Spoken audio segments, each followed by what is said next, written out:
Hey guys! Tonight we're going to talk about how peasants in Scandinavia survived the polar night, which is basically nature's way of saying, you know what? I think you've had enough sunlight for the year. Picture this. You're a medieval Scandinavian peasant, and for the next 4 months, the sun is going to ghost you harder than that person you went on 3 dates with who suddenly decided they needed to focus on themselves. Except instead of just feeling emotionally dead inside, you're literally living in a frozen wasteland that looks like the inside of a broken freezer that's been abandoned in a haunted basement. You wake up in what you think is morning, but honestly, who knows? Time has become as meaningless as a LinkedIn endorsement for Synergy. Outside your tiny wooden hut that smells like wet sheep and broken dreams, it's darker than the inside of a cow and about as welcoming as a tax audit. The temperature is so cold that your breath crystallizes before it leaves your mouth, creating little ice sculptures of your despair that fall to the ground like frozen regrets. Your neighbors, Bjorn and Astrid, are probably huddled in their own hovels, wondering if they'll ever see the sun again, or if this is just their life now, like some cosmic joke where God forgot to pay the electricity bill for the entire Northern Hemisphere.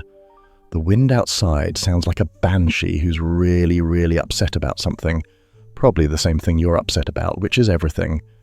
But here's the thing that'll blow your mind. These people didn't just survive this annual descent into what basically amounts to living inside a snow globe designed by someone with severe depression. They thrived. Well, okay, thrived might be a strong word. They didn't die, which in medieval times was pretty much the equivalent of getting a 5-star Yelp review. But before going any further, why don't you drop a comment and let me know where you're watching from? I'm genuinely curious if anyone listening to this is currently experiencing their own version of seasonal despair, or if you're just here for the soothing sounds of historical suffering to help you drift off to sleep. So, you're stuck in this frozen hellscape, and your first priority is pretty obvious. Don't become a human popsicle. Medieval Scandinavian peasants had heating systems that made modern space heaters look like rocket science. Their main source of warmth was a central fire pit in the middle of their one-room house, which was basically like living inside a very smoky, very dangerous camping trip that lasted for months. The smoke from this fire had nowhere to go except up through a hole in the roof, assuming the hole wasn't blocked by snow, which it frequently was. So imagine living in a house that's constantly filled with smoke that smells like burning wood mixed with whatever they decided to burn that day, which could be anything from dried animal dung to old shoes. It was like hotboxing, but instead of getting high, you just got carbon monoxide poisoning. These houses were built like medieval thermoses designed to trap every single bit of heat possible. The walls were thick logs chinked with mud, moss, and whatever else they could find lying around that seemed like it might keep the wind out.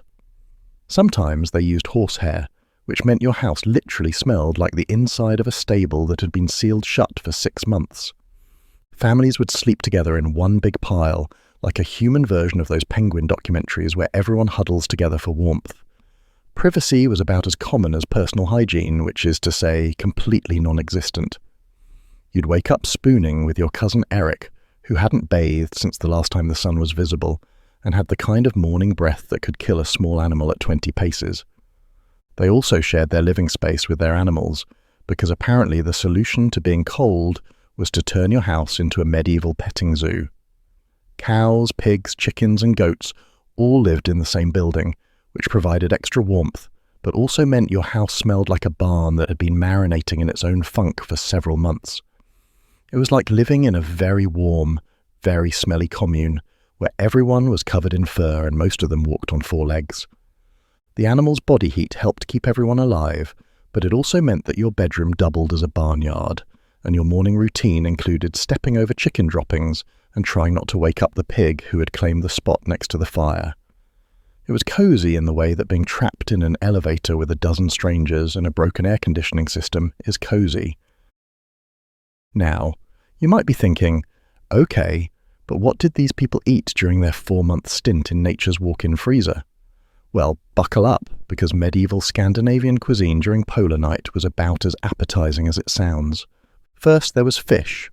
Lots and lots of fish, but not fresh fish, because that would be too easy. We're talking about fish that had been dried, salted, pickled, or fermented until it had the texture of leather and the smell of a gym sock that had been left in a locker for 3 years. They had something called lutefisk, which was cod that had been soaked in lye until it achieved the consistency of fish-flavoured jello, and probably glowed in the dark. Then there was the meat, which had been preserved by smoking, salting, or just hanging it outside until it froze solid. Imagine opening your medieval freezer, which was basically just the outside air, and finding chunks of meat that looked like they had been carved from a very unfortunate wooden sculpture. This meat had been hanging around since autumn, developing flavours that would make a modern food critic weep openly. Dairy products were another staple, but we're not talking about your nice fresh milk and cheese. This was fermented milk that had been sitting around so long it had developed its own personality, and cheese that was so hard you could use it as a weapon. The butter had probably gone rancid sometime around the winter solstice, but hey, calories are calories when you're trying not to starve to death in perpetual darkness. Vegetables were mostly root vegetables that had been stored in underground pits, where they slowly transformed from something resembling food into something resembling compost. Turnips, onions, and cabbage that had been fermented into sauerkraut, which sounds fancy until you realize it was basically controlled vegetable rot that tasted like disappointment with a side of vitamin C deficiency. And then there was the alcohol. Oh boy, was there alcohol. Because apparently the solution to living in a frozen nightmare was to stay drunk enough that you didn't care about the frozen nightmare part. They brewed ale from whatever grains they had lying around, and it was probably the most palatable thing on the menu, which tells you everything you need to know about the rest of their diet.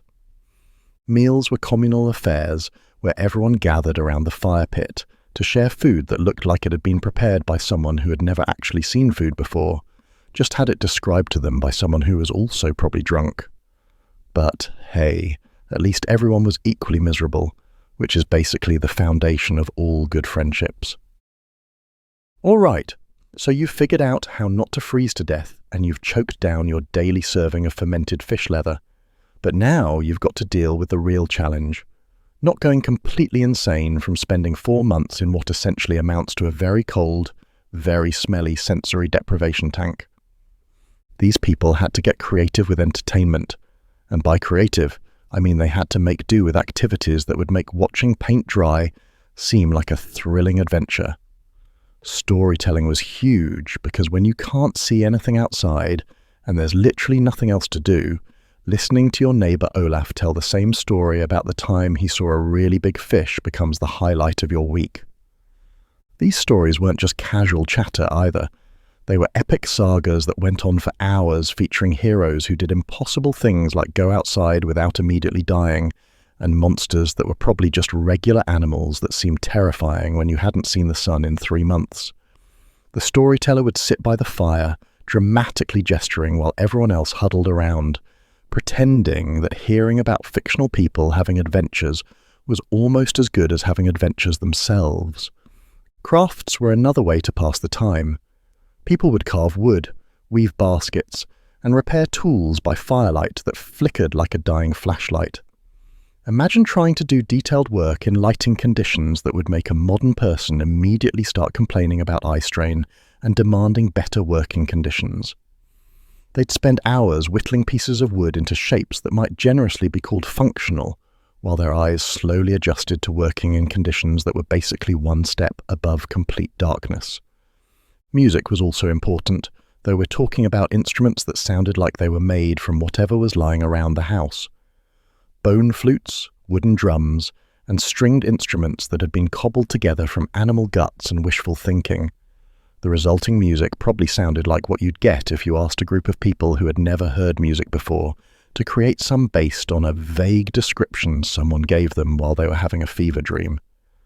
Religious activities took up a lot of time too, because when you're living in conditions that feel like a preview of the afterlife, you start thinking a lot about your relationship with higher powers. They'd pray, sing hymns that echoed off the walls of their smoky little houses, and probably spend a lot of time wondering what they'd done to deserve this particular form of seasonal punishment.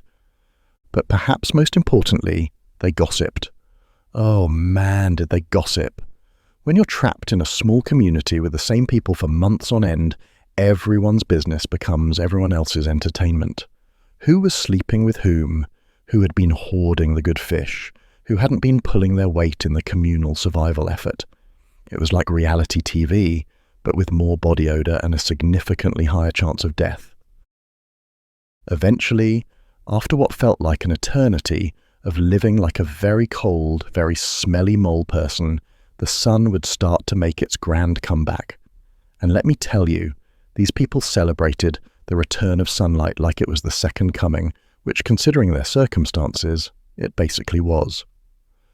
The first signs of returning light were treated like miraculous events. People would notice that the darkness wasn't quite as complete as it had been, that there was maybe a tiny hint of grey on the horizon that suggested the sun hadn't completely abandoned them forever. It was like seeing your ex's read receipt after they'd been ignoring you for months, except instead of feeling confused and slightly hurt, you felt overwhelming joy and relief. As the days slowly got longer, the entire community would start to come back to life. People would venture outside more often, blinking in the weak sunlight like vampires who had accidentally stayed out past dawn. They'd start planning for spring, talking about all the things they were going to do once they could see more than 3 feet in front of their faces again. The return of light also meant the return of fresh food. They could start fishing again, hunting, and eventually, when the snow melted, they could plant new crops. After months of eating preserved food that tasted like it had been prepared by someone who actively hated both food and the people who had to eat it, the prospect of fresh anything was probably enough to make grown men weep with joy. But here's the really wild part. They'd do it all again the next year, and the year after that, and the year after that. These people lived their entire lives knowing that every single year they were going to spend 4 months living like apocalypse survivors, and they just dealt with it. They planned for it, prepared for it, and somehow managed to not only survive it, but to build entire societies around it.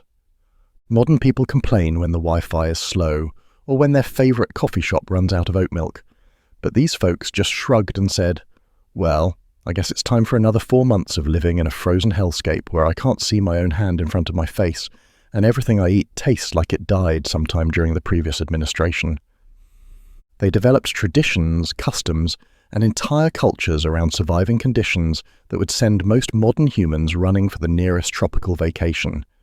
They turned survival into an art form and somehow managed to find joy, community, and meaning in circumstances that were basically nature's way of saying, you know what, let's see how much you can handle before you completely lose it.